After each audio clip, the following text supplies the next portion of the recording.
Okay, hey everybody. Today we're going to be talking about cancellation policies and how to enforce them.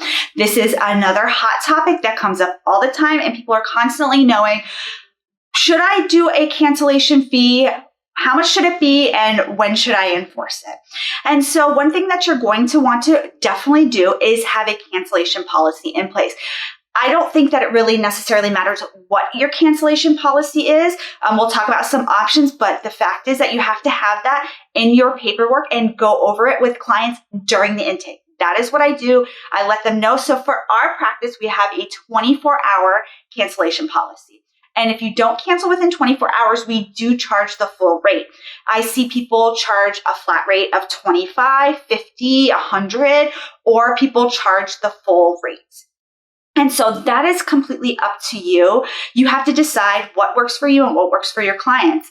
Some people work with a lot of teenagers, a lot of children, and they get sick often, right? And so maybe having a full rate for a cancellation is not really going to be ideal because you're going to have clients just cancel because they're sick, because that's what happens with kids. And so maybe something more realistic is a $25 late cancellation fee or a no-show fee. You can then go over that with your clients. And then when it happens, if somebody late cancels or no-show, address it with the client. Let them know, yes, we charge a late cancel fee. We charge a no-show fee. This is what it is. I'm going to be charging your card, or I'm going to need to collect payment for that. And you just let them know. A lot of people let the first time slide. Again, up to you. If you decide, yes, the first time it happens. People get sick, people have accidents, people get called into work, people, life happens to people. I'm going to let, the first one go. Again, completely fine, works out great. If you decide, no way, my time is valuable, I need to charge, then you go ahead and you charge for the first time. What other practices do is they'll also send a letter.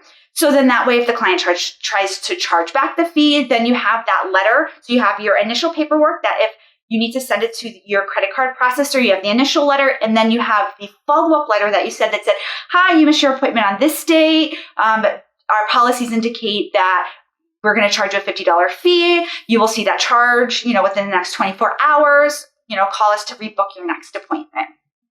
When people call our office to cancel their appointments, I always have my office manager review the cancellation fee with them. So if they call and it's within that 24-hour range, I have my office manager, her name is Tracy, she's wonderful, say, just to let you know, a reminder, we, charge for late cancellation, so you're going to see a fee of $50, or we're going to see the full rate. And so that's another way that you can kind of nip some of this in the bud and remind clients that, yes, you're going to be charged for these fees.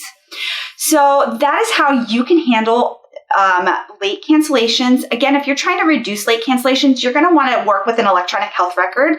I want to give a shout out to TherapyNotes for being a sponsor. They send reminders to clients, so you can either do phone, text, or email. And what's wonderful about that is that your clients will then get a reminder. They'll get an email 48 hours in advance. So if they need that 48 hours notice, then there it is, so that they can be reminded that, yes, they have a time that they need to be in your office. And then they get that 24-hour, text message that says, hey, remember you have an appointment. And that really helps to reduce late cancellation and no-shows, is having a system that reminds your clients, because listen, we all want to think our clients need to be responsible to write down their appointments, but sometimes things happen. So having reminders is a wonderful way, but to reduce those late cancellations or no-show, and then setting those boundaries with your clients and letting them know, yes, I'm going to charge you. And a lot of the times people will enforce like a 2 or 3, like if you miss 2 or 3 appointments or no-show, late cancel, then I can't work with you because you're not committed in therapy. And so that is also another way a lot of people handle setting boundaries with their clients. So thank you for watching today, and send me any questions that you have and I'll be happy to answer them.